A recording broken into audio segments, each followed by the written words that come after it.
Okay. तो student, उम्मीद है कि आप लोग एक नई एनर्जी के साथ आए होंगे।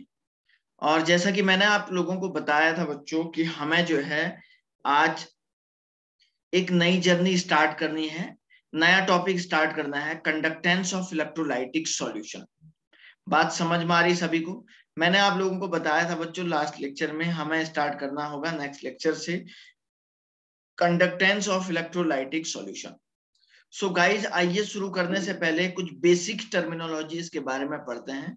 सबसे पहले हम लोग एक टर्म पढ़ते हैं, कंडक्टर्स। ओके, कंडक्टर्स किसको बोलते हैं भाई, बताइए जरा। कंडक्टर्स का मीनिंग होता है स्टूडेंट, जरा ध्यान से देखिए। सपोज मैंने कहा ये कोई एक रॉड लाइक स्ट्रक्चर है मेटल का, और अगर आपने इसके इस एंड से भी आपने वायर को ज्वाइन कर दिया और इस एंड से भी वायर को ज्वाइन कर दिया, तो यहां से यहां जाने के लिए आप देख रहे हैं, यहां से यहां जाने के लिए आप लोग जानते हैं ऑलरेडी क्या होगा कि इलेक्ट्रॉनों के थ्रू या किसी न किसी के थ्रू इलेक्ट्रिसिटी क्या होगी, कंडक्ट होगी। मतलब इलेक्ट्रिसिटी को एक जगह से दूसरी जगह पे ले जाने वाले ऑपरेटर्स को बोलते हैं कंडक्टर्स। ठीक है ना? तो मैं लिखता हूं conductors is substances which allow, थोड़ा सा दैट अलाउ, थोड़ा सा शॉर्ट में लिखते हैं, सब्सटेंसेस दैट अलाउ इलेक्ट्रिसिटी। ठीक है ना? जो इलेक्ट्रिसिटी को, जो मैंने आपको बताया बच्चों, जो इलेक्ट्रिसिटी को अलाउ करता है उसको हम लोग बोलते हैं कंडक्टर्स। ठीक, समझ में आ गई होगी बात। अब कहने का ये मीनिंग होता है बच्चों, हमारे पास ये कंडक्टर्स जो है सर दो टाइप के होते हैं। ये कंडक्टर्स बच्चों दो टाइप के होते हैं। पहला होता है इलेक्ट्रॉनिक कंडक्टर्स, इलेक्ट्रॉनिक कंडक्टर्स। अब आपको जानने की ये जरूरत है कि सर इलेक्ट्रॉनिक कंडक्टर्स क्या होते हैं। ठीक है ना? इलेक्ट्रॉनिक कंडक्टर्स का मतलब होता है बच्चों, जैसे, या मैं आप लोगों को बता देता हूं, इलेक्ट्रॉनिक कंडक्टर्स या इसको हम लोग बोलते हैं मेटेलिक कंडक्टर्स,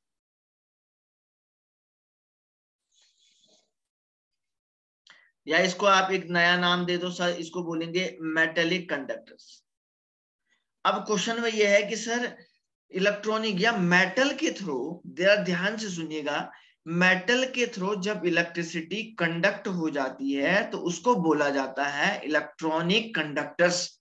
है ना? मतलब मेटल्स के थ्रू या किसी अदर के थ्रू जो है, ठीक है ना, जब इलेक्ट्रिसिटी हम लोग कंडक्ट करते हैं, जब इलेक्ट्रिसिटी हम लोग कंडक्ट करते हैं तो बच्चों उसको बोला जाता है, ठीक है ना, तो उसको बोला जाता है कि, तो उसको बोलते हैं इलेक्ट्रॉनिक और मेटेलिक कंडक्टर्स। बहुत ही सिंपल सी बात मैं आपको बताने जा रहा हूं, जो कि बहुत बहुत आसान सा टॉपिक है। हेलो।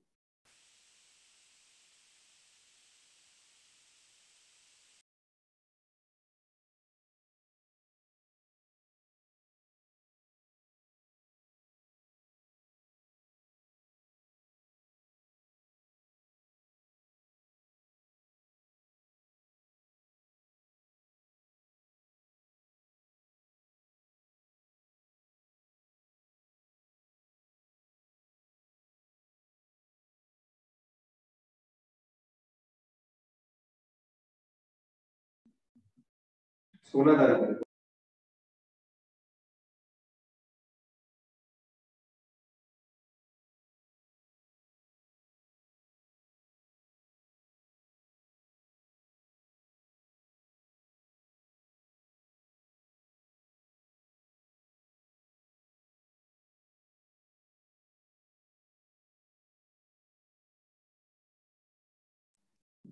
ओके, ठीक है ना? तो मैंने आपको बताया बच्चों कि हम लोग इलेक्ट्रॉनिक कंडक्टर्स और मेटेलिक कंडक्टर्स उसको बोलते हैं जिसमें जो है इलेक्ट्रिसिटी मेटल के थ्रू कंडक्ट होती है। मेटल के थ्रू अगर इलेक्ट्रिसिटी कंडक्ट हो रही है तो उसका नाम होता है मेटेलिक कंडक्टर्स। ठीक है ना? तो मैं बोलूंगा इस सब्सटेंसेस, यहाँ पे थोड़ा सा लिखना जरूरी है, हम लोग लिखेंगे इस सब्सटेंसेस, ठीक है ना, विच conduct electricity,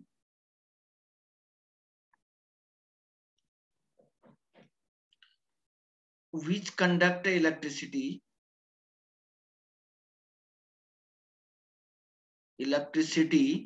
without undergoing any change. ठीक है ना, एनी चेंज। अब सुनो जरा ध्यान से, मैंने आप लोगों को बताया स्टूडेंट कि हम लोग ऐसे सब्सटेंसेस को इलेक्ट्रॉनिक कंडक्टर बोला जाता है। ऐसे सब्सटेंसेस को इलेक्ट्रॉनिक कंडक्टर बोलते हैं कि जो मेटल के थ्रू या किसी अदर के थ्रू जो है, मेटल के थ्रू जो है इलेक्ट्रिसिटी को कंडक्ट करता है। अब मान के चलो आपने मेटल के थ्रू इलेक्ट्रिसिटी को कंडक्ट किया, तो क्या इस मेटल में कोई चेंज आएगा या नहीं? से यस और नो, क्या मेटल में कोई चेंज आएगा? हाँ या ना बोलो बेटा। No sir. सबको पता है ये तो सर, कोई भी चेंज नहीं आएगा। ठीक है ना, तो विदाउट अंडरगोइंग एनी चेंज लिखा हुआ है। ठीक है ना, फॉर एग्जाम्पल बच्चों मैं यहाँ पे लिख सकता हूँ, फॉर एग्जाम्पल कोई भी एक मेटल ले लीजिएगा। दूसरा यहाँ पे एग्जाम्पल दूसरा, हम लोग ग्रेफाइट भी इलेक्ट्रिक कंडक्टर होता है, इलेक्ट्रिसिटी का कंडक्टर होता है। ठीक है ना, ग्रेफाइट भी ले लीजिएगा, ETC। ओके, दूसरा टाइप का कंडक्टर हम लोग पढ़ते हैं बच्चों, इलेक्ट्रोलाइटिक कंडक्टर।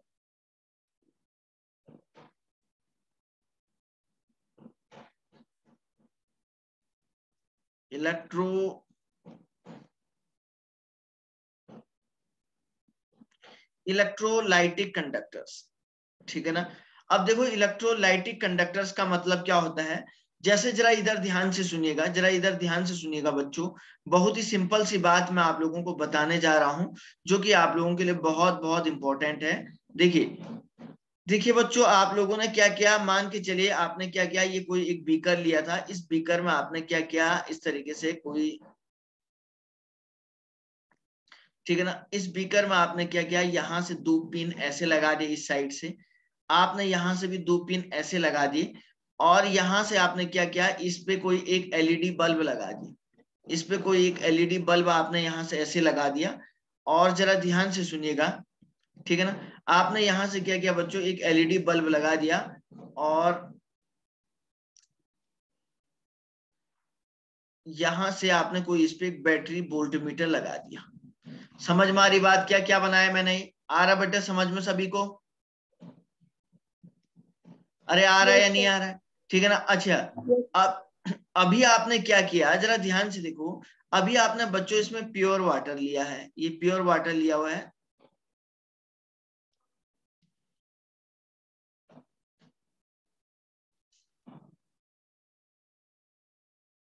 ये LED बल्ब है। अब जैसे जैसे वोल्टमीटर या बैटरी से आप यहां से जो है इलेक्ट्रिसिटी को चालू करोगे, तो एक ही वायर पे करंट आएगा, पता है ना आपको ये तो, एक ही वायर पे करंट आएगा, एक पे नहीं आएगा। आएगा या नहीं बताओ? नहीं आएगा ना। अब आप लोग मुझे बताओ, अभी आपने प्योर वाटर डाला हुआ है, तो प्योर वाटर जैसी बैटरी चालू करोगे, क्या ये LED बल्ब जलेगा? क्या ये LED बल्ब जलेगा क्या?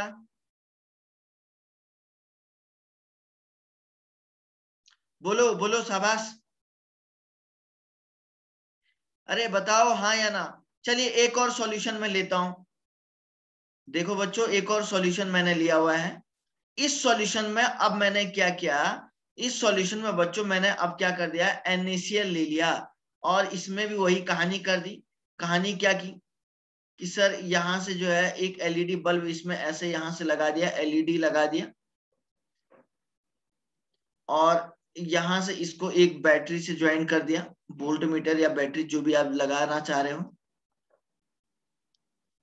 है ना। अच्छा ये A कंपार्टमेंट है, ये B कंपार्टमेंट में, दोनों से मैंने बैटरी, मान के चलिए वोल्टमीटर जो भी बैटरी मैंने चालू की दोनों से। अब मुझे ये बताइए, A वाले का LED बल्ब जलेगा या B वाले का? कौन सा LED बल्ब जलेगा यहाँ पे? बोलो शाबाश शाबाश, बोलिए सर तो। बी वाला जलेगा ना। ई वाला। अच्छा B वाला चलेगा। ओके, कितने बच्चे ऐसे हैं जो ऐसा कह रहे हैं कि सर A वाला जलेगा? बोलिए, कोई बात नहीं यार, समझ में आना चाहिए बस सर बात। एक है सर चांसेस एक बार कम है वापस क्योंकि समझाओ ना। प्योर वाटर है तो उसके अंदर मतलब H सुनो प्लस सुनो, आयंस का आयंस नहीं होगा कंसंट्रेशन है। सर, थोड़ा सा आयंस का कंसंट्रेशन कम होगा। एक बार और समझा रहा हूं, जरा ध्यान से सुनो बच्चों। मैंने ऊपर वाला एक बीकर लिया, इसमें मैंने प्योर वाटर लिया, और यहां से 2 पिन को लगा दिया। जरा ध्यान से सुनिए, कानों को इधर लगाइए बच्चों, कानों को इधर लगाइए। ठीक है ना, और 2 पिन इधर लगा दिया। अब आपको पता है सर ये यहाँ से एलईडी बल्ब बैटरी चालू किया तो एक ही वायर पे करंट आएगा, दोनों में एक ही वायर पे आएगा। अब मैंने इसमें क्या किया, NaCl लिया और दूसरे वायर पे दोनों को एक साइड से बैटरी से जोड़ा, दूसरे को एलईडी लगाया और NaCl लिया और बैटरी चालू की, दोनों में क्या होगा, एक ही वायर पे करंट आएगा। तो मैं आपसे ये पूछ रहा हूँ बैटरी चालू करने के बाद कौन सा वाला एलईडी बल्ब, बी वाला जलेगा या ए वाला जलेगा, ये आपसे पूछ रहा हूँ, ये बात बताइए। बी वाला। कौन सा वाला बोला बेटा? बी। अच्छा, कितने लोग ऐसे हैं जो बी को बोल रहे हैं? यस यस बोलते रहिए।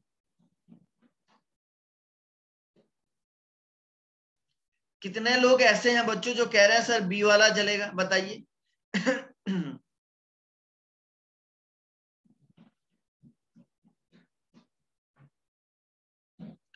ओके, और कौन बोल रहा है भाई, और बताओ,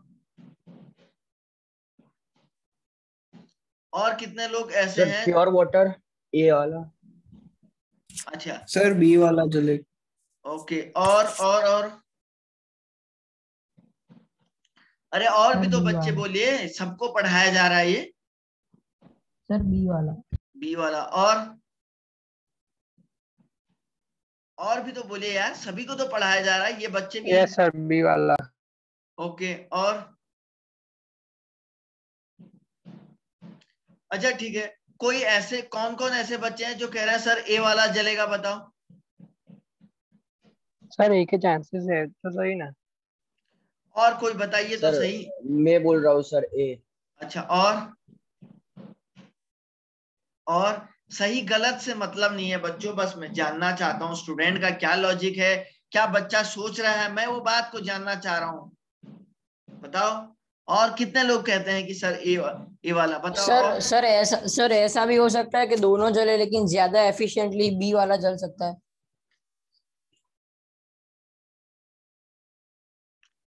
फिलहाल तो एक ही जलेगा, मैंने कह दिया बच्चा एक ही जलेगा, अब ए जले या बी जले वो आपको बताना है, ए और तो बी। सर बी जलेगा।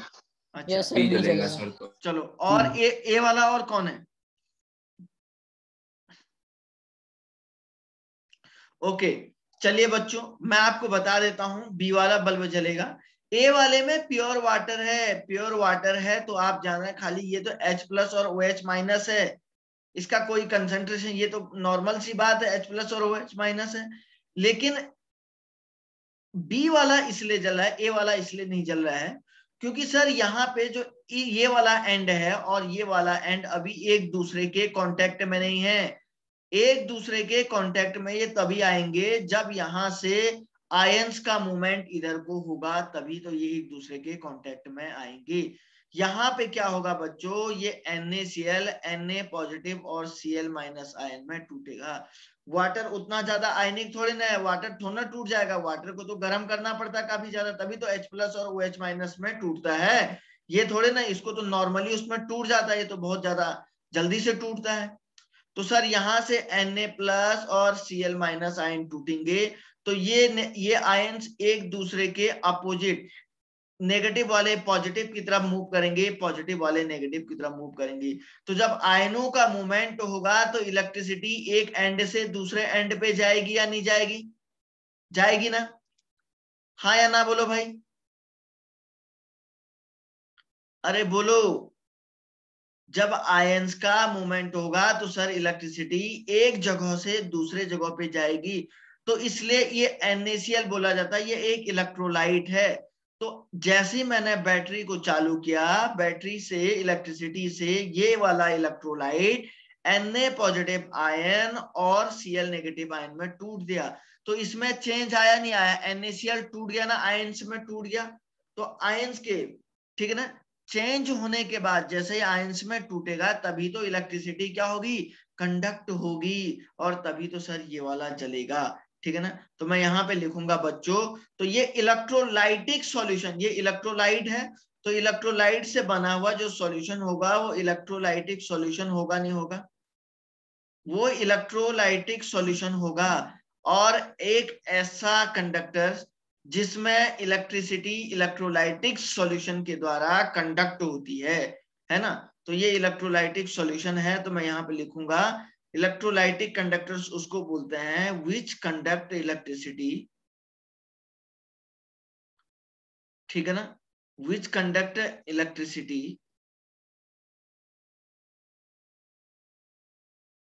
ठीक है ना। सर सर तो वाटर से हाइड्रो इलेक्ट्रिसिटी प्रोड्यूस करते होंगे तो अभी समझा रहा हूं, अभी समझा रहा हूं उसको।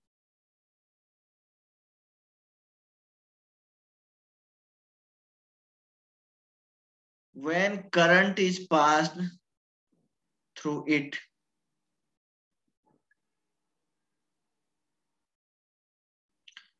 देखो बच्चों, कुछ ऐसे आयंस, कुछ ऐसे सॉल्यूशन होते हैं जब इनमें करंट को पास किया जाता है तो ये अपने आयंस में टूट जाते हैं। और सर जब अपने आयंस में टूटेंगे तो इलेक्ट्रिसिटी को कंडक्ट करेंगे, जाहिर सी बात है। NaCl सर एक Na पॉजिटिव आयन में टूटेगा और Cl माइनस और क्लोराइड जो है Cl माइनस की तरफ चला जाएगा। तो चेंज आया नहीं आया? आया ना। तो मैं एग्जांपल यहाँ पे लिख रहा हूं, solution of NaCl, solution of NaCl। अच्छा, या मैं ऐसे लिख सकता हूं, जरा ध्यान से सुनिए, ठीक है ना। अब देखो ये लड़का बोला है सर ये H+ और ClOH माइनस में टूटेगा। बच्चों वाटर तो टूटता है H+ और OH माइनस में, जरूर टूटेगा, लेकिन जरा आप ध्यान से सुनिए, एक बात को जरा ध्यान से सुनिएगा। सर H+ और OH माइनस में ये तभी टूटेगा जब आप टेम्परेचर को हाई करोगे, जब आप टेम्परेचर को हाई करोगे।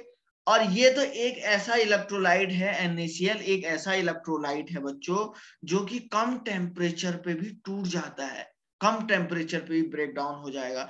इसमें तो आपको टेम्परेचर बढ़ाना पड़ेगा तभी तो ये टूटेगा, अदरवाइज थोड़ा ना टूटेगा। ये तो क्या NaCl तो क्या खाली पानी डालो और टूट जाएगा, क्यों बताओ। तो इसलिए NaCl में इलेक्ट्रिसिटी कंडक्ट होने पे LED जल्दी से जल जाता है। लेकिन अब इलेक्ट्रोलाइटिक सॉल्यूशन में चेंज आया नहीं आया? बोलो बोलो, शाबाश, बोलो बेटा, क्या इलेक्ट्रोलाइटिक सॉल्यूशन में चेंज आया या नहीं आया? बोलो, आया ना? सभी को दिख रहा है? ओके, चलिए, और किसी को कोई बात पूछनी तो बोलो, फिर मैं आगे बढ़ता हूं। और किसी को कोई बात कहनी है यहाँ तो पे डेफिनेशन में विच कंडक्ट इलेक्ट्रिसिटी एंड अंडरगोस, उसके बाद क्या लिखा है? अच्छा, अंडरगो चेंज, ठीक है ना, undergo change when current is pass through it, ठीक है ना, जब इससे करंट को हम लोग पास करते हैं। और किसी को कोई बात कहनी है? बोलो। तो आप समझ रहे हैं ना, यहाँ पे इलेक्ट्रिसिटी को कंडक्ट करने के लिए रिस्पॉन्सिबल कौन है? बताओ बेटा, कौन है इलेक्ट्रिसिटी को बी में कंडक्ट करने के लिए? कौन है? NaCl है या नहीं है? हाँ या ना बोलो भाई, से यस और नो।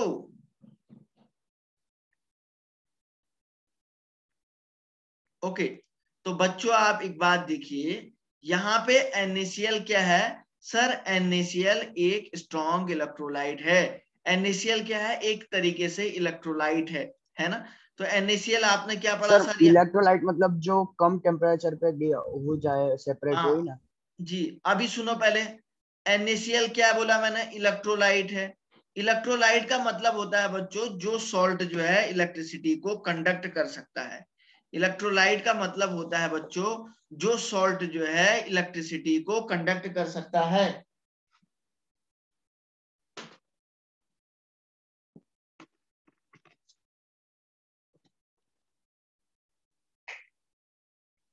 ठीक है ना। इलेक्ट्रोलाइट का मीनिंग ये होता है कि मैंने आपको बताया बच्चों कि जो सॉल्ट जो है इलेक्ट्रिसिटी को कंडक्ट कर सकता है उसको बोला जाता है इलेक्ट्रोलाइट, ठीक है ना। तो अब कहने का मतलब यह है कि सर यहाँ पे इलेक्ट्रोलाइट को दो टाइप से डिवाइड किए गए हैं। तो टाइप्स ऑफ इलेक्ट्रोलाइट हमें दो टाइप से हैं।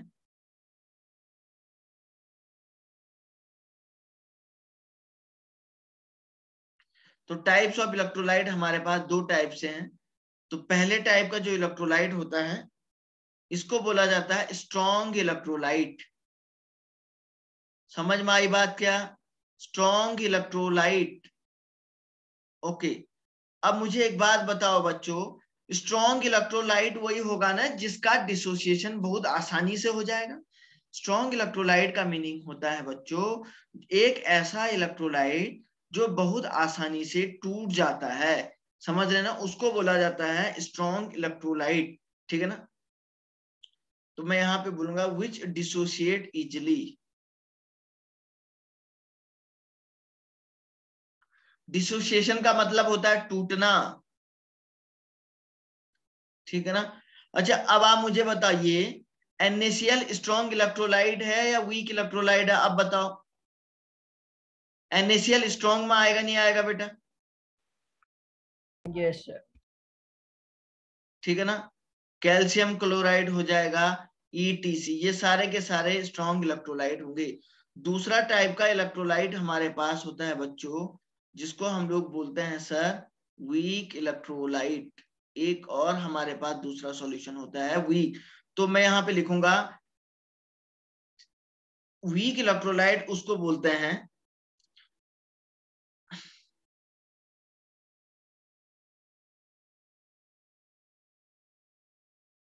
ऐसे इलेक्ट्रोलाइट जो डिसोशिएट नहीं होते हैं इजिली, ठीक है ना, डज नॉट डिसोशिएट इजिली। तो ऐसे इलेक्ट्रोलाइट को बोला जाता है बच्चों वीक इलेक्ट्रोलाइट।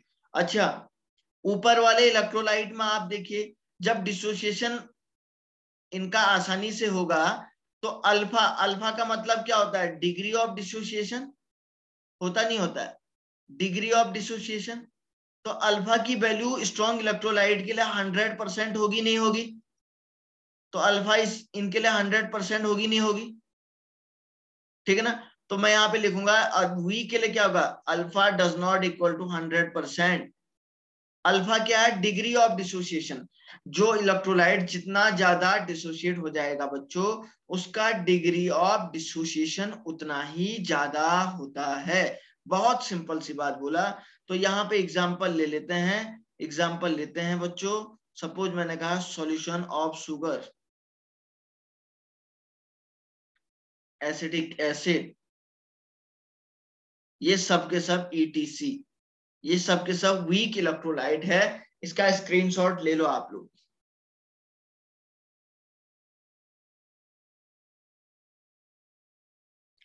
ले लिया? Yes sir. ओके, तो सर ये ले लो बेटा, जिसको भी लेना है जल्दी करो। ले लिया सर। ओके,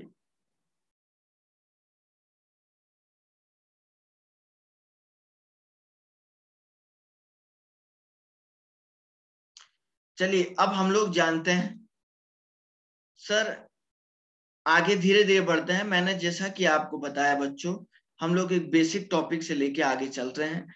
तो आइए पढ़ते हैं रेजिस्टेंस, रेजिस्टेंस, ठीक है ना, और एंड कंडक्टेंस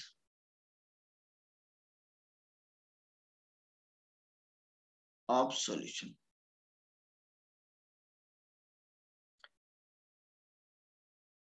आप लोग सॉल्व कर रहे हैं क्या? क्वेश्चन सॉल्व कर रहे हैं क्या? कर रहे हैं क्या? अरे कोई बुकलेट होगी ना आप पे, NCERT, कोई ना कोई तो बुकलेट होगी जिससे आप सॉल्व कर रहे हैं। नहीं है सर। कोई भी बुकलेट नहीं है क्या?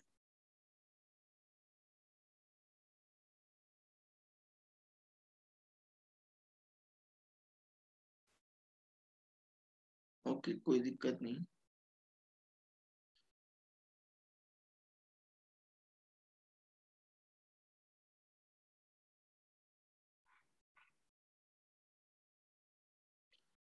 आइए हम लोग लेटेस्ट कंसीडर करते हैं, एक कंडक्टर को कंसीडर करते हैं बच्चों, एक कंडक्टर को कंसीडर करते हैं। सपोज मैंने आपको बताया, जरा ध्यान से देखिए,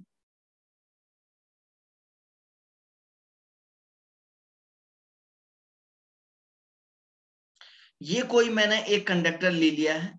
इस कंडक्टर को आप देख रहे हैं, जरा ध्यान से देखिएगा, इस तरीके से ये ऐसा है, इसका क्रॉस सेक्शनल एरिया कुछ ऐसा बना हुआ है, ठीक है ना।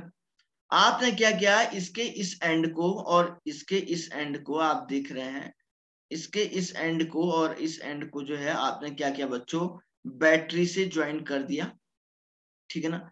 अब क्या होगा, जैसे ही आपने बैटरी से ज्वाइन किया, जरा ध्यान से देखिए, मैंने आपको बताया बच्चों, आपने कोई एक एल लेंथ का कोई एक कंडक्टर लिया हुआ है जिसका क्रॉस सेक्शनल एरिया ए है। ए क्या है, इसका क्रॉस सेक्शनल एरिया है। जरा ध्यान से पढ़िएगा, इसके बारे में जरा जानने की कोशिश करिए। Let us consider a metallic conductor S जिसका लेंथ एल है और क्रॉस सेक्शनल एरिया ए है। तो अब आप देख रहे हैं, जैसे आप यहां से बैटरी को चालू करोगे तो आप देख रहे हैं एक एंड से यहां से क्या होगा सर, इलेक्ट्रॉन मूव करेंगे। एक एंड से जब इलेक्ट्रॉन मूव करेंगे और इलेक्ट्रॉनों के जस्ट अपोजिट डायरेक्शन में क्या होगा बेटा, करंट मूव करेगा, करंट फ्लो है ना, करंट फ्लो होगा। अब देखो बच्चों, जितना ज्यादा मैं यहां से वोल्ट बैटरी चलाता हूं, इलेक्ट्रिसिटी चलाता हूं, उतना ज्यादा इलेक्ट्रॉन का मूवमेंट होगा, होगा नहीं होगा, होगा नहीं होगा, और उतना ही ज्यादा करंट यहां से प्रोवाइड होगा, होगा नहीं होगा। मतलब आपने 10 वोल्ट की बैटरी, 10 वोल्ट का इलेक्ट्रिसिटी यहां से प्रोवाइड करवाया, तो करंट उसी के जो है 10 एम्पियर का करंट यहां से निकलेगा, निकलेगा नहीं निकलेगा। अगर आप 2000 वोल्ट का बैटरी यहां से चलाओगे तो यहां से भी आपका जो है उतना ही जो है क्या हो जाएगा, 2000 एम्पियर का करंट पास होगा, होगा नहीं होगा। तो आप देख रहे हैं कि जैसे जैसे जितना ज्यादा आप वोल्ट को बढ़ाओगे, जितना ज्यादा इलेक्ट्रिसिटी को बढ़ाओगे बच्चों, उतना ज्यादा ही आपका क्या होगा, करंट पास होगा। तो V is directly proportional to क्या हो जाएगा, I के डायरेक्टली प्रोपोर्शनल टू, होगा नहीं होगा। Potential is directly proportional to current. से यस और नो, हाँ या ना बोले, सब लोग बोले भाई। Yes sir. सबको समझ में आ रहा है या नहीं आ रहा है? Yes okay, very good very good. Okay बच्चों, अब सुनो अब सर जब इसने आपने क्या, अब मैं सपोज क्या कर देता हूं बच्चों, जरा ध्यान से देखिएगा। सपोज मैं यहाँ पे एक नया चमत्कार कर देता हूं, इस करंट के रास्ते में एक कुछ लगा देता हूं। करंट के रास्ते में मैंने क्या कर दिया, किसी पार्टिकल को रख दिया। अब किसी पार्टिकल को रखोगे तो करंट का जो पाथ है, उसमें क्या होगा, हिंड्रेंस आएगा नहीं आएगा। जो करंट के पाथ में हिंड्रेंस आएगा प्यारे बच्चों, इसी को तो हम लोग रेसिस्टेंस बोलेंगे। करंट के पाथ में जो रुकावट आएगी, इसी को तो सर हम रेसिस्टेंस बोलेंगे, बोलेंगे नहीं बोलेंगे, आया समझ में? सर लेकिन रुकावट क्यों आएगी सर? रुकावट क्यों आएंगे, मान के चलिए इसका कोई आयन निकल गया तो ये रुकावट आएगी नहीं आएगी। इस मेटेलिक कंडक्टर का कोई आयन निकल गया, हो सकता है जो है इलेक्ट्रोलाइटिक कंडक्टर है, कंडक्टर जो है उसका आयन टूटने के बाद करंट के मार्ग में थोड़ा सा रुकावट आएगी नहीं आएगी, टूट गया। तो ये जो रुकावट आएगी है, जो ये हिंड्रेंस आएगी, तो मैं यहाँ पे लिख रहा हूं द हिंड्रेंस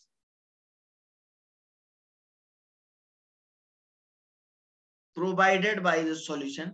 कोई एक सॉल्यूशन ले रहे हैं हम लोग, provided by the solution on passage of current, on passage of current, ठीक है ना, इज कॉल्ड रेजिस्टेंस। समझ रहे हैं? तो इसको R से इंडिकेट करते हैं। तो बच्चों यहाँ पे रेजिस्टेंस किसको बोल रहा हूं मैं, समझ में आ रहा है या नहीं आ रहा, हाँ या ना बोलो, आ रहा समझ में?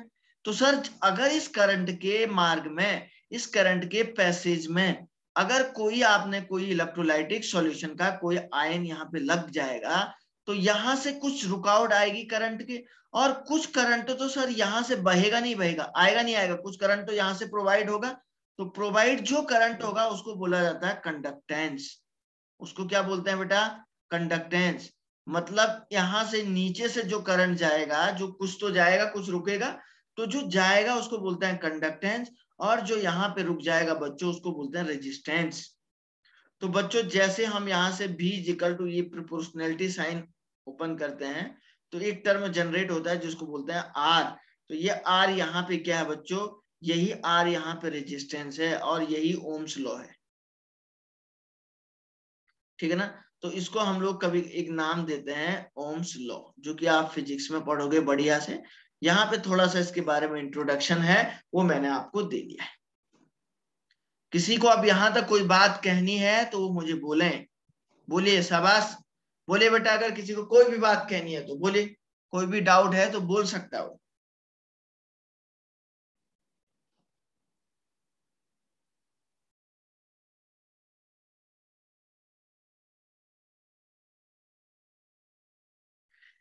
ओके, कर लोगे बेटा, कोई डाउट तो नहीं है इसमें, कोई दिक्कत तो नहीं है ना। अब देखो, अब देखो थोड़ा सा, ठीक है ना। सपोज मैंने लिखा, यहां पे मैं लिख रहा हूं तो समझ में आ गया ना रेजिस्टेंस किसको बोलते हैं। तो सपोज मैंने आपको बोला, suppose L is length of conductor. अब मैं क्या मान के चलता हूं बच्चों, L is length of, L को मैं कंडक्टर की लेंथ मान के चलता हूं, and A is cross sectional area.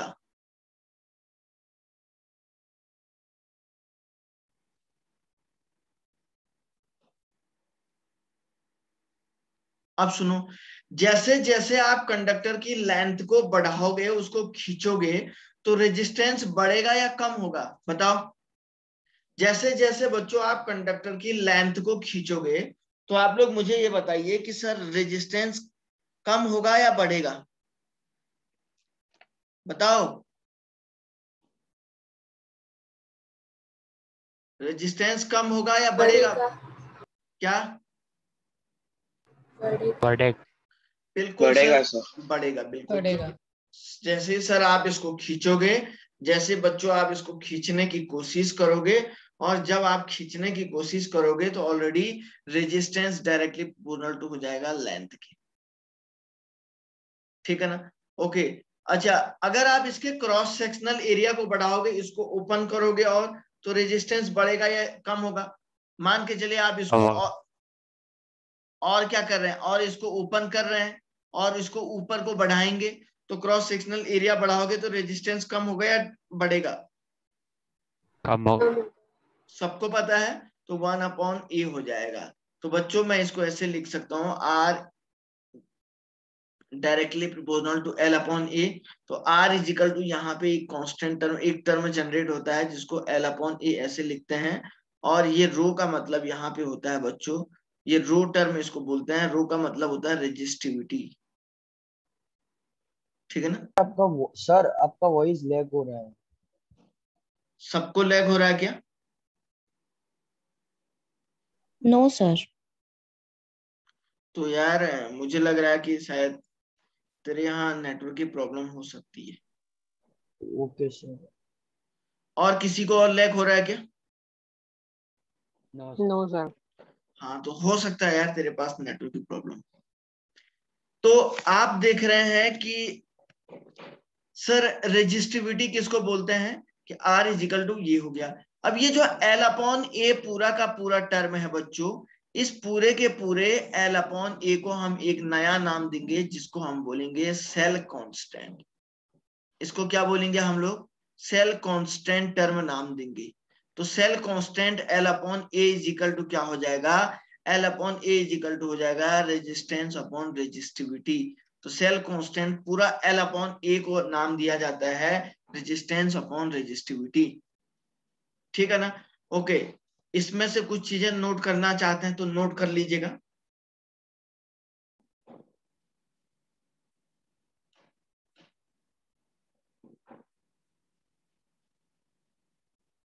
इसमें से बच्चों अगर आपको कुछ बातें नोट करनी है तो नोट करिए।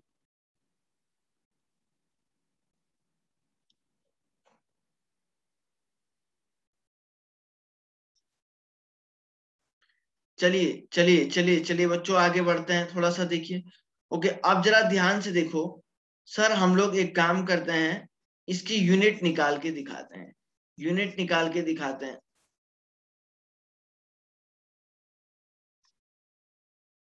देखो सर, इसकी यूनिट निकालते हैं। तो देखो, रेजिस्टेंस की यूनिट तो आपको पता है ना, ओम होती है।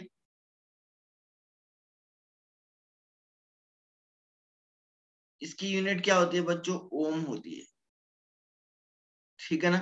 ओके, अब देखो रेजिस्टिविटी की यूनिट क्या होगी? रेसिस्टिविटी इज इक्वल टू, यहां से देखो ये फॉर्मूला देखो, इसमें देखो रेसिस्टिविटी इज इक्वल टू क्या हो जाएगा? R इंटू ए अपॉन एल। तो R की क्या है बेटा? यूनिट ओम है, ठीक है ना, इनटू आप ए की क्या हो जाएगी? सेंटीमीटर स्क्वायर, अपॉन ये क्या हो जाएगा? सेंटीमीटर। इसको यहां से कैंसिल करोगे तो रो की यूनिट क्या होगी? ओम सेंटीमीटर होगी नहीं होगी? आप बताओ, होगी नहीं होगी? ओके, एक और टर्म है यहाँ पे कंडक्टेंस, एक और टर्म है कंडक्टेंस, जिसको हम लोग जी से इंडिकेट करते हैं। तो R इजिकल टू, मैं ऐसा लिखूंगा ना, G is equal to 1 upon resistance. क्यों? देखो इधर देखो, मैंने आपको बताया था बच्चों, जो करंट इस हिंड्रेंस के साइड से निकल जाता है उसको बोलते हैं कंडक्टेंस। अगर रेजिस्टेंस बढ़ेगा तो कंडक्टेंस कम हो जाएगा, कंडक्टेंस बढ़ेगा तो रेजिस्टेंस कम हो जाएगा। तो जी की यूनिट क्या हो जाएगी? Ohm inverse. तो ओम इनवर्स का मतलब, ओम इनवर्स को हम दूसरी लैंग्वेज में इसको क्या बोलते हैं? साइमेंज बोलते हैं। साइमेंस भी बोल सकते हैं, सीमांज भी बोल सकते हैं, साइमेंज जो भी बोलना चाहते हैं, ठीक है ना। ओके, और एक और टर्म होता है कप्पा। कप्पा इसको बोलते हैं, कप्पा का मतलब होता है स्पेसिफिक कंडक्टिविटी।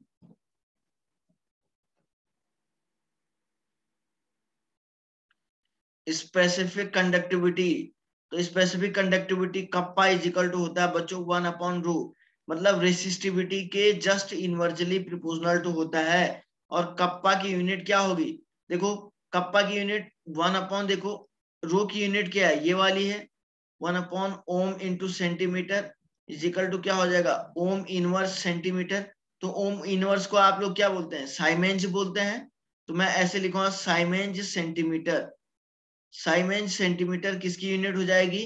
कप्पा की यूनिट हो जाएगी। नोट करिए, बहुत बहुत मतलब होता क्या है? कप्पा होता क्या है? कप्पा बच्चों एक ग्रीक टर्म है, ग्रीक टर्म है कप्पा, और इसको हम स्पेसिफिक कंडक्टिविटी के लिए अप्लाई करते हैं, ठीक है ना। आया बेटा समझ में? सर ये कप्पा एक ग्रीक टर्म है, जैसे रो है ना, रो क्या एक ग्रीक टर्म है, तो उसी तरीके से कप्पा। तो जो स्पेसिफिक कंडक्टिविटी होती है बच्चों, जो स्पेसिफिक कंडक्टिविटी होती है उसको हम लोग कप्पा से इंडिकेट करते हैं। ये कप्पा ठीक कम अपोजिट होती है रेजिस्टिविटी के। जितना ज्यादा रेजिस्टिविटी की वैल्यू होती है उतना ही कम जो है ये वैल्यू होती है, और इसकी यूनिट ये है, बहुत बहुत बहुत इंपॉर्टेंट है। नोट करिएगा, इसमें जो जो चीजें मैंने ब्रैकेट में डाली है सब नोट करिए, न्यूमेरिकल करने के काम आएगा ये। कॉपी में नोट करिए, Yes, क्योंकि sir. अभी तभी तो न्यूमेरिकल कर पाओगे।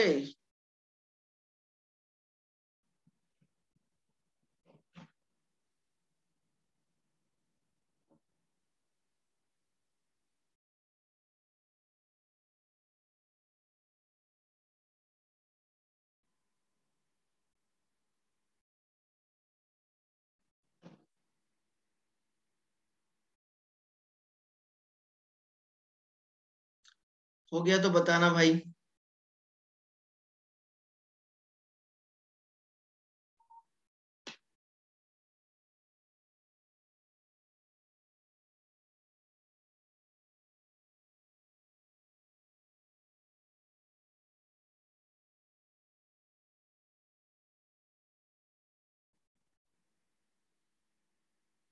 सर ये G इक्वल्स 1/R है तो इसको 1/ओम भी बोल सकते हैं। हाँ, तो 1 अपॉन ओम हो गया ना, तो ओम इनवर्स को हम साइमेंज बोलते हैं ना। हाँ हाँ बिल्कुल सही है, ओम इनवर्स को हम लोग सीमेंज भी बोलते हैं ना।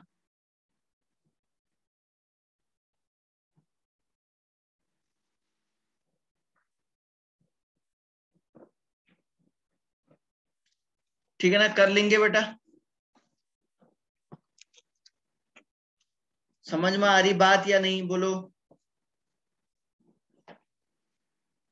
अरे सभी को समझ में आ गई मेरी बात जो मैं कहना चाह रहा हूं आप लोगों से? Yes. Yes sir. Yes sir. Okay, चलिए एक क्वेश्चन इस पे, छोटा सा एक क्वेश्चन सॉल्व करी, फिर हम लोग आगे बढ़ते हैं।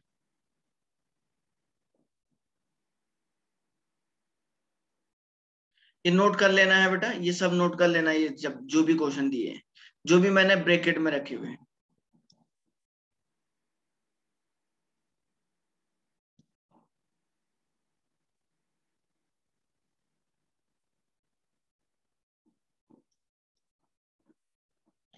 देखिए क्वेश्चन क्या है, the resistance of A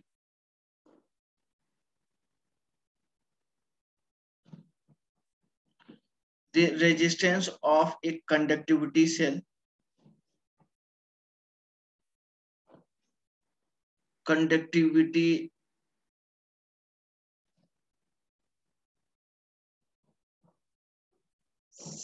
containing 0.01 molar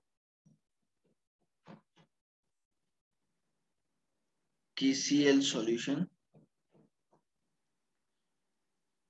at 298 Kelvin is 1500 ohm. What is the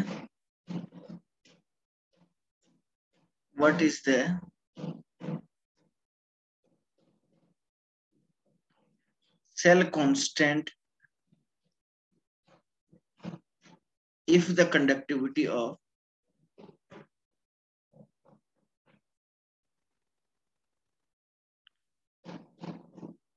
if the conductivity of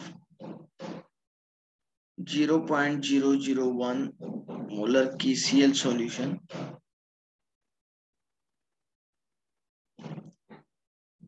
at is 0.146 into 10 to the power -3 Siemens centimeter cubes.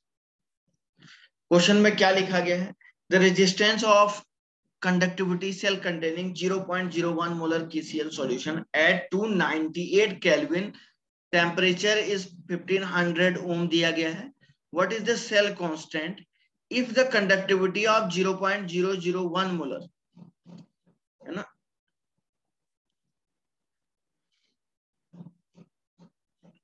Conductivity of ऐसे लिखता हूं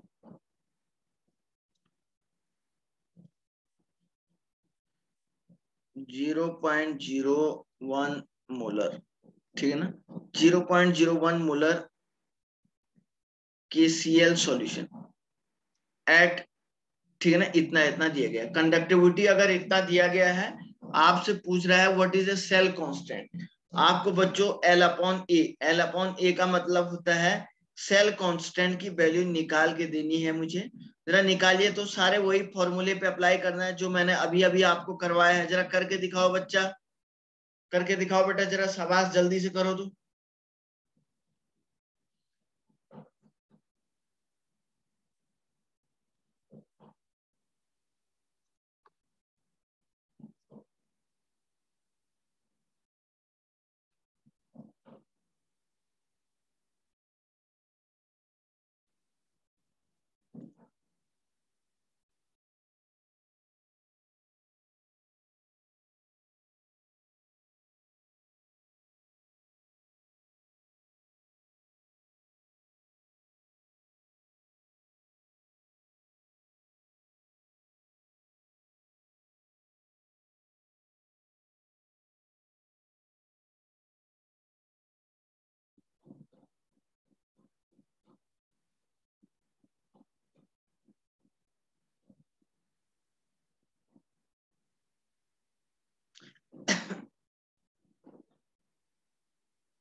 हो गया क्या?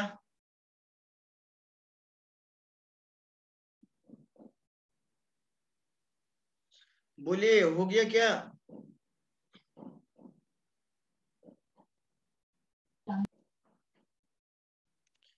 कितना आया बेटा आंसर?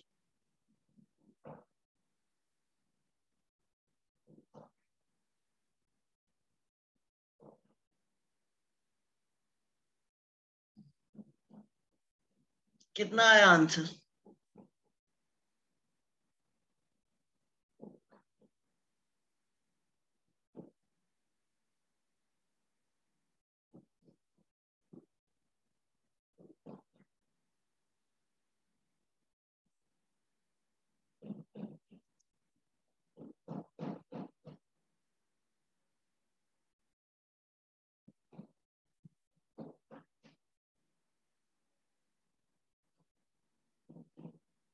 कितना आया बोलो सर? आर की वैल्यू दी गई है 1500 ओम है। कप्पा की वैल्यू दी है सर 0.146 इंटू 10⁻³ साइमेंस पर सेंटीमीटर है। कंसंट्रेशन का कुछ काम ही नहीं है सर। रो रेजिस्टिविटी, अच्छा ऐसे निकालना होता है। मैंने सेल कांस्टेंट का फॉर्मूला लिखवाया था L/A। L/A is equal to, मैंने आपको बताया था क्या? नहीं भी बताया था तो चलिए हम लोग यहाँ पे कर लेते हैं। देखिए मैंने बताया था R is equal to rho into L/A, ऐसा ही बताया था। तो आप क्या बोलेंगे sir? L/A is equal to क्या हो जाएगा? L/A इज इक्वल टू आपका क्या हो जाएगा? R/रो। तो सर पहले रो तो निकालिए, रो तो निकालिए। तो बच्चों रो इज इक्वल टू क्या होता है? 1/कप्पा। होगा नहीं होगा? तो 0.146 इंटू 10⁻³ कप्पा की वैल्यू है ना। 1/कप्पा ऐसे निकाल दो, या आप इसको ऐसे रख लो। तो L/A इज इक्वल टू आप ऐसे भी लिख सकते हैं। L/A is equal to 1500 into 0.146 into 10⁻³ तो ये जो वैल्यू आएगी करेक्ट आंसर आएगा। ये जो वैल्यू आएगी ये बिल्कुल करेक्ट एग्जैक्ट आंसर आएगा। चलो किया किसी ने? 2.19।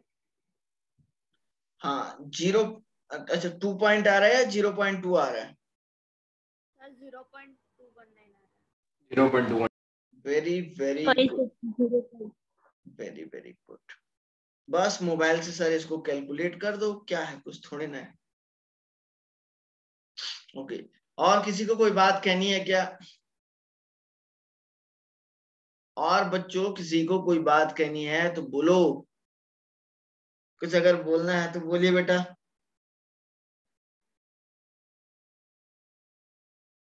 हो गया क्या? से यस और नो? Yes sir. अच्छा आप लोगों का मैथ का क्लास होगा या नहीं होगा, कुछ बताया क्या ग्रुप में आपके? नहीं होने वाला है सर। ओके, यहाँ तो मैथ और बायो दोनों के बच्चे बैठे होंगे ना? यस सर, Yes, मैथ्स का sir. होगा, बायोलॉजी का। अच्छा इसमें मैथ बायो दोनों ग्रुप के स्टूडेंट बैठे रहते हैं। ज्यादा लोग मैथ वाले हैं या बायो वाले होंगे?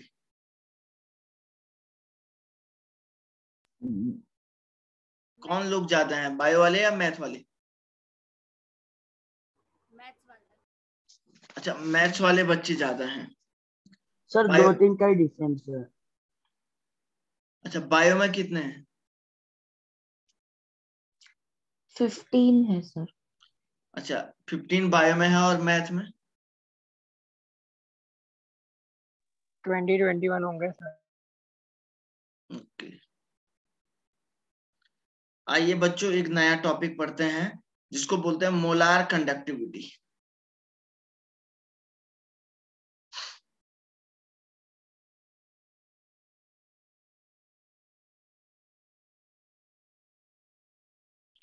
मोलार कंडक्टिविटी, आइए मोलार कंडक्टिविटी के बारे में जानते हैं, जो कि बहुत बहुत इंपॉर्टेंट टॉपिक है।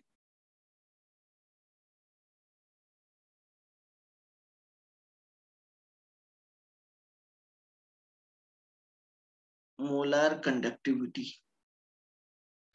और इसको हम लोग इंडिकेट करते हैं ऐसे। एक लैम्डा ये वाला बनाना है, ये वाला लैम्डा बनाना है, इस वाले लैम्डा एम से इंडिकेट करते हैं। कोई वही वेवलेंथ वाला मत बना दीजिएगा लैम्डा, समझ रहे हैं ना, वो अलग है। तो ये वाला लैम्डा आपको इंडिकेट करना है। तो बच्चों मोलार कंडक्टिविटी, मोलार का मतलब होता है मोल, ठीक है ना। तो मोलार कंडक्टिविटी का मतलब जाहिर सी नाम से ही पता लग रहा है, कंडक्टिविटी ऑफ कंडक्टिव।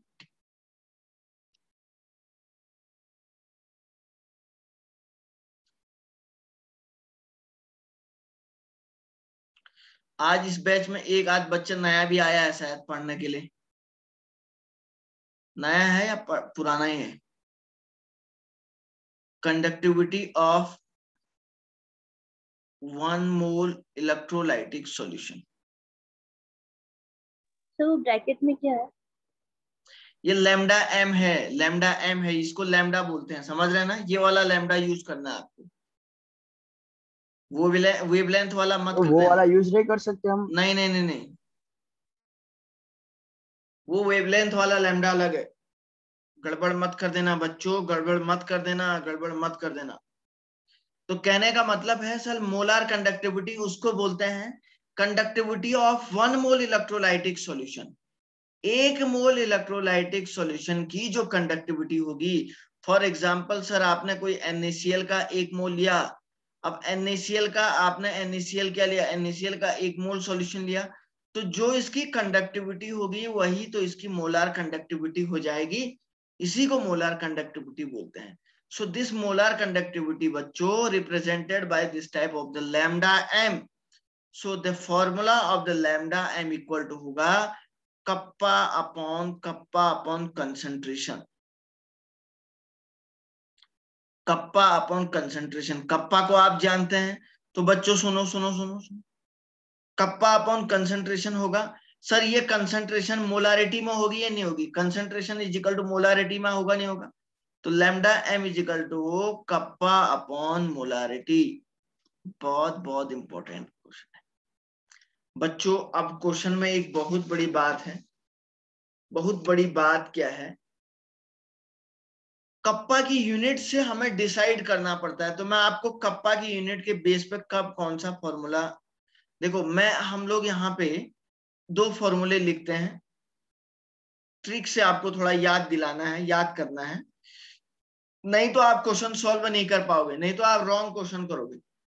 अगर बच्चों कप्पा की यूनिट, जरा ध्यान से सुनो, साइमेंज पर सेंटीमीटर में दिया गया है, तो फॉर्मूला आप lambda M is equal to use करोगे कप्पा इंटू 1000 अपॉन एम।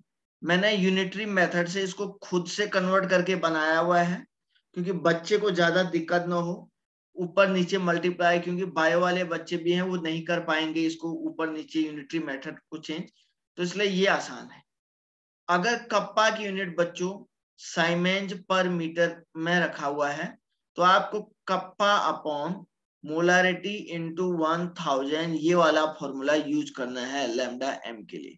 बहुत बहुत इंपॉर्टेंट है, क्योंकि एग्जामिनेशन में मैक्सिमम स्टूडेंट कंफ्यूजन हो जाते हैं कि फॉर्मूला कौन सा यूज करना है। मेन 2 फॉर्मूले ये हैं, हमें 1000 फॉर्मूला तो यही है, लेकिन डिफरेंस क्या है, 1000 का डिफरेंस है। तो कई बार बच्चे क्या होते हैं, कंफ्यूजन में आ जाते हैं कि सर कौन सा फॉर्मूला यूज करना है। तो कप्पा की यूनिट से आपको डिसाइड करना है कि कौन सा फॉर्मूला हमें यूज करना है। अभी नोट करिए, अभी न्यूमेरिकल करना है, इसको अभी लिखिए, सब कॉपी में लिखिए अभी, क्योंकि अभी न्यूमेरिकल भी करना है हम। बात समझ में आ रही या नहीं आ रही, हाँ या ना बोलो बेटा। Yes sir. हाँ, क्योंकि जेई मेंस में एक बार क्वेश्चन पूछा गया था, कप्पा की यूनिट उसने चेंज करके दी थी, कुछ बच्चों ने ये लगाया, कुछ बच्चों ने ये लगाया, बच्चों को जिसका तुक्का सही लगा उसका सही हो गया, और जिसका तुक्का सही नहीं हुआ वो धक्के खाते रहा। तो इसलिए दोनों के लिए मैंने डिसाइड कर दिया है कि कब कौन सा यूज होगा। इसको नोट करो।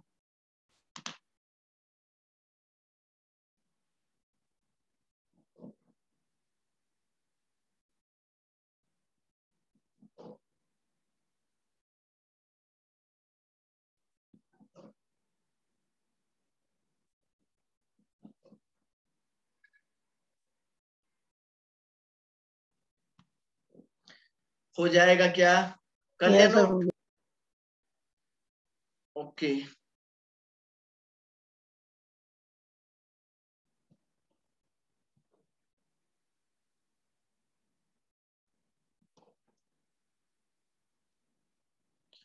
ओके बच्चों, देखिए क्वेश्चन सॉल्व करिए।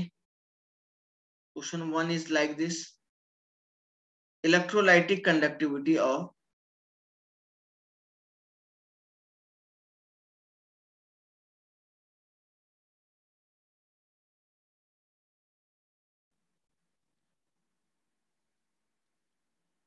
electrolytic conductivity of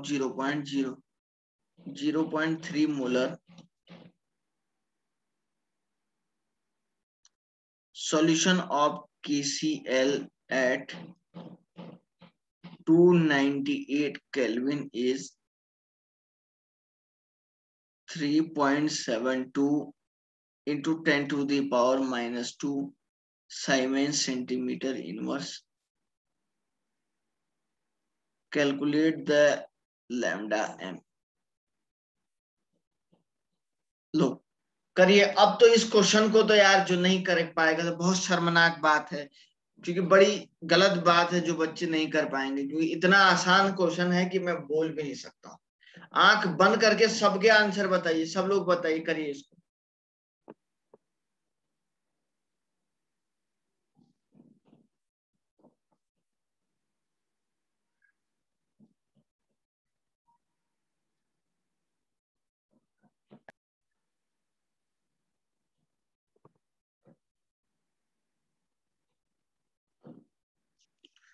बोलो।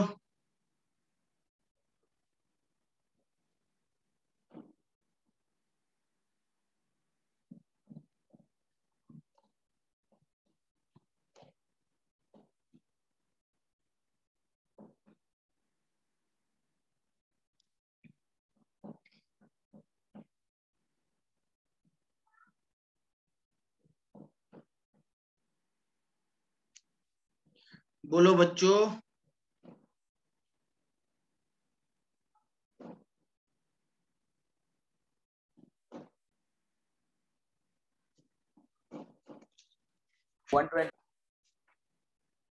कितना आ रहा है बेटा?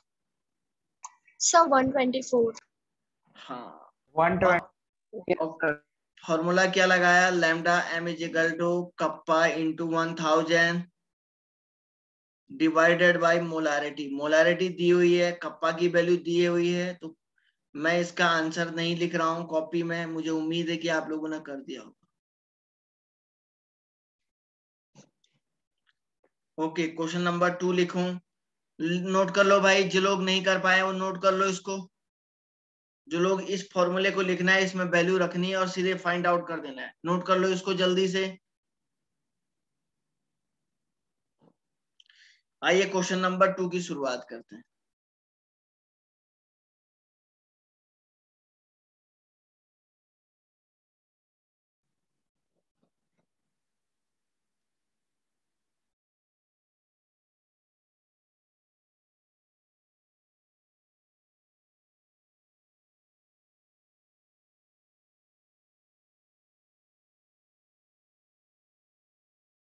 The measured resistance of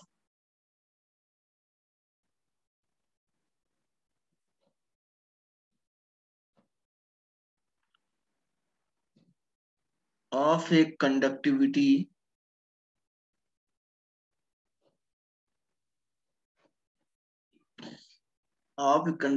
cell containing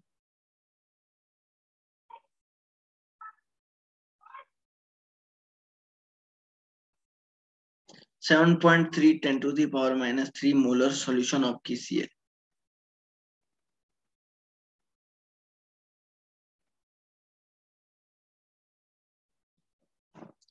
at 25 degrees Celsius was 1050 ohm.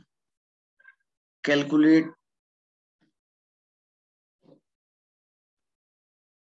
specific conductivity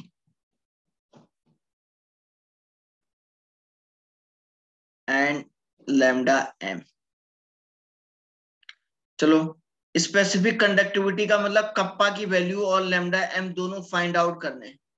molarity आपको दी है 7.3 into 10 to the power minus 3 है। आर की वैल्यू है 1050 ओम है। निकालो भाई जल्दी से कैलकुलेटर से, जल्दी से करो।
हो गया क्या?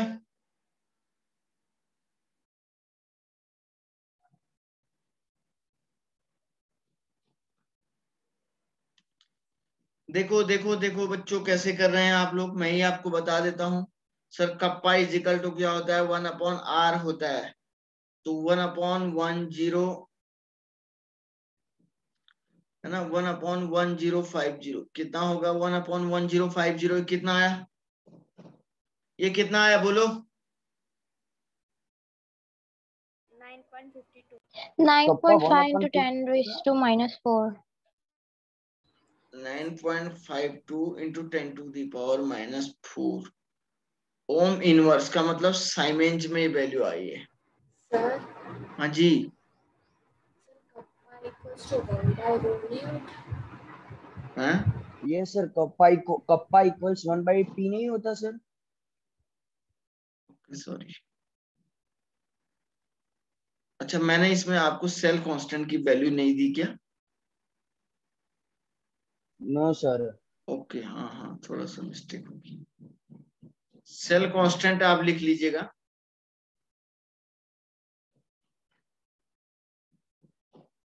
One point two five, sorry, यहां से निकालो भाई, अब निकल जाएगा सर। तो कप्पा इजिकल टू हो जाएगा सर 1/ρ।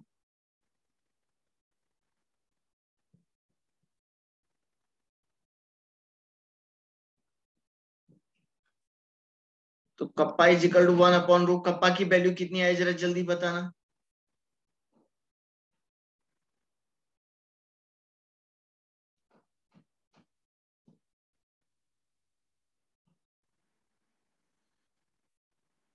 तो kappa is equal to 1/r into cell constant, ऐसा लिखो ना। ये फॉर्मूला अप्लाई कराओ, ये तो लिखा ही था मैंने। तो 1/r, क्योंकि रो की वैल्यू के रिस्पेक्ट में निकालना पड़ेगा ना आपको। तो क्या हो जाएगा?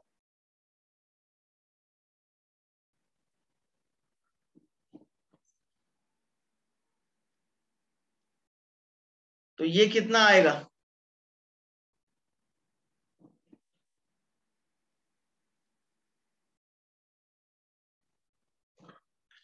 मैं ही निकाल देता हूं।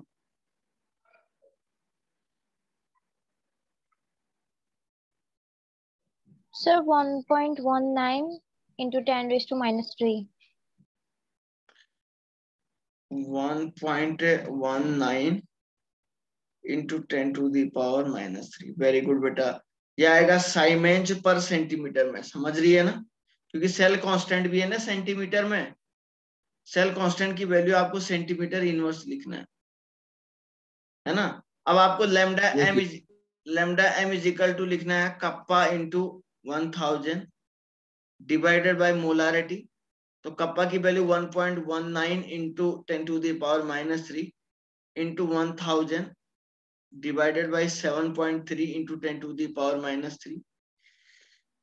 तो 1.19 डिवाइड इसको करेंगे 7.3 से, तो ये यहाँ पे आएगा बच्चों 0.16 इंटू 10 टू द पावर 3, ठीक है ना। और 10 टू द पावर 3 साइमेंज, इसको लिखेंगे सेंटीमीटर इनवर्स मोल इनवर्स में। तो आप 1.6 into 10 to the power 2 siemens centimetre inverse mole inverse में ये वैल्यू निकाल सकते हैं। कोई दिक्कत? No sir. कर लेंगे बेटा। और किसी को कोई दिक्कत है क्या, बोलो। No, sir. तो बच्चों, किसी को आज के लेक्चर के बारे में अगर कुछ कहना है तो बोलिए। उम्मीद करता हूं कि आप लोगों को ये समझ में आ गया होगा। और कोई नई बात कुछ कहना है तो बोलो।